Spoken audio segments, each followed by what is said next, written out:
High, hello, good morning সকলকে। আশা করি সকলে খুব খুব ভালো আছো আর আমরাও বেশ ভালো আছি। আজকে আমি যেটা রেসিপি তৈরি করব এটা কিন্তু বেশিরভাগেরই গলাতে কুটকুট করে। আর আমারও তো কুটকুট করেই।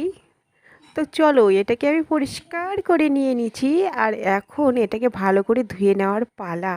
আর এটার সাথে কিন্তু রান্না হবে তার মা বাবা সবাইকে একসাথেই আজকে রান্না করব, দেখতে পাচ্ছ। আর এগুলো হচ্ছে কিন্তু গাটি কচু। আর এগুলো দেখতে হয়েছে, এগুলো 2-3 দিন কিন্তু রোদে দেওয়া ছিল, তার জন্য এরকম লাগছে শুকনো শুকনো ভাব। তো দেরি না করে চলে এসেছি উনুন পাড়ে। কড়াই এদিকে গরম হয়ে দিয়ে দিলাম কয়েক রকমের মশলা তেলের মধ্যে ছেড়ে। সেগুলো এখন সুন্দর করে ফুটতে শুরু করে দিয়েছি। আর এখন সেগুলো আমি গাটি কচুর মা বাবাকে গাটি কচু একসাথে দিয়ে দিয়ে সব রকমের মেডিসিনগুলো দিয়ে দিচ্ছি একে একে। এগুলো কিন্তু না দিলেই নয়।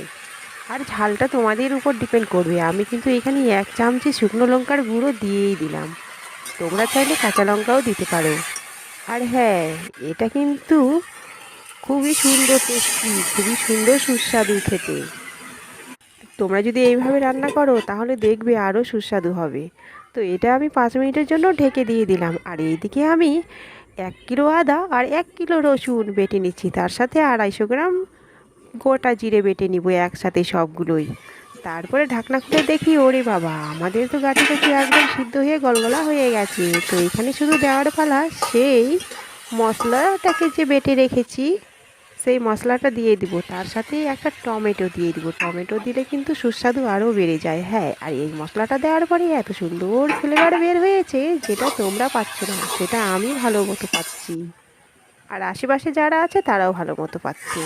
তো দেখো, আমার সবজিটা কিন্তু প্রায় হয়েই এসেছে। এখন আরও 5 মিনিট নাড়াচাড়া করে দেখবো যে এইরকম পজিশনে চলে এসেছে। তো এটা এভাবে রাখা যায়, আর একটু জল দিলেও ঝোল করেও খাওয়া যায়। তো আমি একটু জল দিয়ে ফুটিয়ে নিব আরও 5 মিনিট, তারপরে দেখবো এর ফাইনাল লুকটা কীরকম হয়েছে। এই যে আমি ফাইনাল লুক তোমাদের দেখানোর জন্য একদম সামনে নিয়ে এসেছি। কেউ কি নিতে চাও, নিয়ে নিতে পারো। তো এটা এখন আমরা পরিবেশন করব গরম গরম ভাত। তার সাথে থাকছে আজকের মেনু আলু পটল ভাজা।